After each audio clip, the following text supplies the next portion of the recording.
Welcome back. This video is going to be the fun one. This one's going to be all about electronics. How I record everything, how I edit everything, how I get everything uploaded, and all the other miscellaneous electronic items, and a couple of new things that I bought specifically for the PCT. We'll start off with the camera that I'm going to be taking. This is the Sony ZV-1 with the Ulanzi tripod extendable selfie stick.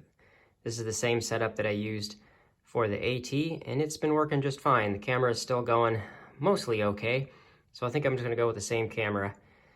Hopefully I don't have any issues where I need to get it replaced or anything, but this works out as a pretty good trail vlogging camera.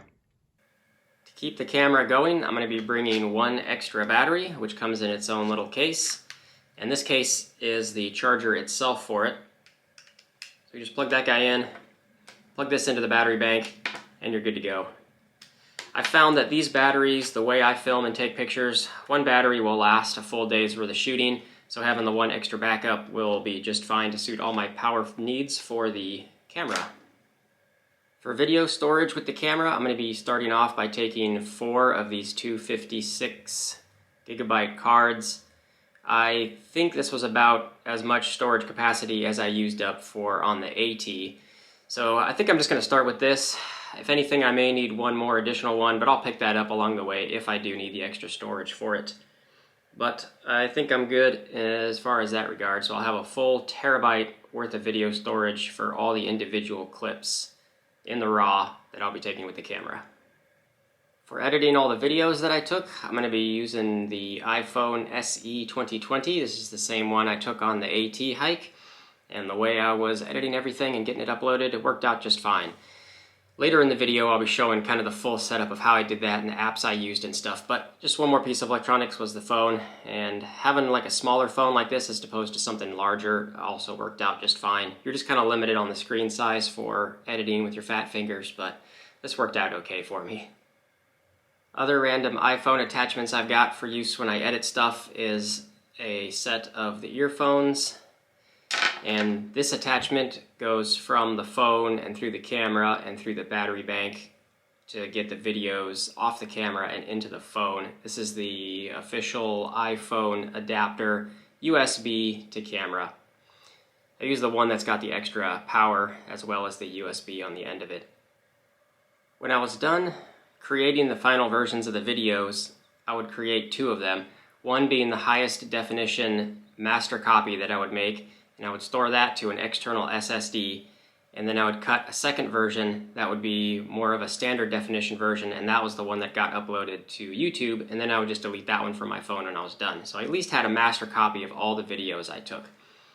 On the AT, I took this one, which was from SanDisk. It's a 1 terabyte SSD. And this one worked out just fine for the first 4 months or so on trail. The last month, for some reason, this one kind of stopped working. It works when I plug it into my computer and I can read and write to it, but it wasn't working when I had it set up through my phone and trying to copy files to it.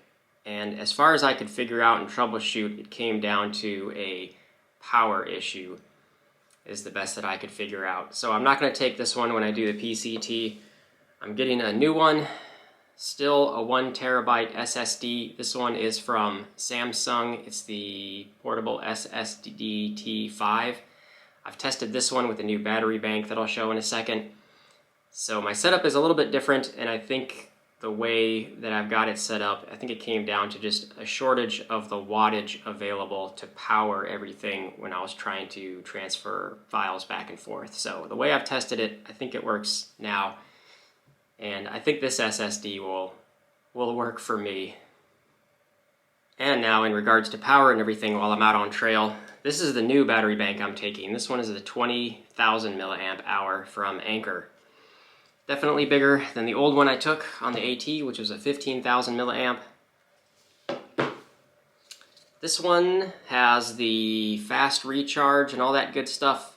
It's got USB-C. Mainly I'm going to be using this one to recharge, and it's got one USB out to power up my stuff. I wish this one had 2, but the way I've been using the power on previous hikes on the AT before, I think I'll be okay with just having the one. I think the goal is to, like the last day before I get into a town, try to deplete this thing and have all my other miscellaneous electronics all powered up so that when I get into a town I really only need to charge this thing and kind of be back ready to go. For charging it up, this is going to be the wall outlet plug that I'm going to take from Anker. This one's a much beefier thing in comparison to the generic one that I took when I was out doing the AT. So I think this was also part of a wattage shortage availability problem. This thing was just much more limited. It's got the 2 USB ports, so you're like splitting the power output that this thing's able to use when you charge. So I'll be able to charge stuff much faster with this one. This one has 2 ports, but one of them is the USB-C, which I'll be using to power this up. And the second one is the normal USB port, which I'll be using to power the phone or the camera or whatever other thing I will need to be charging. But I'm slightly limited, I think, because there's only one USB on this one and only one USB on this one, and most of my stuff is USB chargeable. So we'll see how it goes. Either way, I'll be able to recharge stuff faster because I'm going to have, in general, more power output to do that. If that makes sense, I think. This is the headlamp I'll be taking on the PCT. It's the same one I took on the AT hike, and I thought it was great. It's working just fine. It has 3 different light intensities for the white light, and it's got a red light mode as well. And it is the Petzl Actic Core. It's got a rechargeable battery, so you can just open it up and recharge it straight to your battery bank out on trail. I don't know if I'm going to be doing more or less night hikes in comparison to what I did on the AT, but I only used this just a couple of times.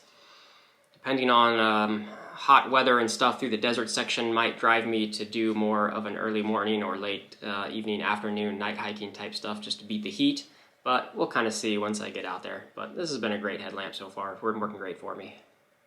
And this last piece of electronics is going to be a new one for this trail. I am getting the Garmin InReach Mini. This thing is expensive. These are like $350 is the retail price. But on a trail like the PCT, or if you're doing the CDT, I think these things are going to be mandatory kind of in the more remote type sections that you're going to be in. But not necessary if you're doing the AT, in my opinion. But this thing comes with a little SOS panic button, and I can send and receive some basic text messages on here, which I think I'm mainly going to do to get using this for getting weather forecasts and stuff like that. But we'll see how it goes. I haven't activated this thing yet. I've looked at some of the basic subscription plans, and I think the one I'm going to go with is the $35 a month plan, which is kind of the middle tier one, which gives you more text messaging capability and stuff like that. So I'll have to play with this a little bit to get it more familiar with it, but I think this is one of those things that you probably should get just for safety when you're doing a trail like the PCT. And the only other remaining items that I've got is all the other generic cables that I've got for charging the equipment that I've showed, the iPhones and the headlamps and the battery banks and all that good stuff. So a little bit of wires to deal with. And the storage bag I'm going to be keeping it all in is just a small Dyneema bag that I got from Z-Packs. Here's just a basic look at what this all kind of looks like as I'm routing and powering up everything. So when I'm trying to get the files from the camera into the phone, I've got the main phone power cord plugged into the battery bank, and that's connected into the Apple camera USB dongle here, giving it power, and that powers for the phone. And then off of here is this power/transfer cable, which will go into the camera. And then from there I can get into the Photos app, and I can see that the camera is connected, and I can select all the files I want, and then I can download every individual clip and photo that I took off the camera and start downloading all of those into the phone, getting ready to edit. Some of the main apps that I'm going to use while I'm on trail is going to be LumaFusion for editing everything. Once I've got all my video clips that I need into the Photos app, I'm going to be using LumaFusion. And this is just a basic look of what that looks like. I'm not too smart even still now with all of its functionality, so I just know enough to kind of get everything together and edit it down to a video that looks like it makes sense. But you got your little time sequence on the bottom, and you can do all kinds of fancier stuff with music overlays, but I don't even bother with some of that. But once I got it all edited into the video that I need, I can export it out, make a movie out of it, and get that ready to upload to YouTube. Once I've got a video all done and ready to be uploaded, the YouTube Studio apps is the best one for creator content. Get everything uploaded once I'm in a place with a good Wi-Fi signal, and I can edit the description and set the thumbnail for the video and all that good stuff. As far as navigational apps, formerly known as gut hooks but now called Far Out is the one that you need, and that'll give you GPS routing and all kinds of really good information while I'm out on trail. So I can look at stuff. Here's where it starts on the southern border, just south of Campo. There's the Mexican border right there. And you can zoom in, and you can see that there's a water crossing right there that goes into the lake, and you can click on it. You can see what's going on there. There's a stream with tent sites, and you can scroll down and look at recent user comments. All sources are still dry, and that was as of late January. So this is the best way to see kind of what's coming up ahead and plan your water carry needs through different sections. Well, that was just a really quick and dirty look at all the electronics that I'm using and kind of how I set up and edit everything and try to get it uploaded to YouTube. So if you got any questions kind of specifically on what I'm using or how I'm using it, go ahead and let me know in the comments below. But I think that's all the electronic stuff that I use. So far, everything's working out. I'm happy with what I got. Some new items I'll have to test while I'm out on trail, but we'll see how it all goes. So thanks for checking out this one.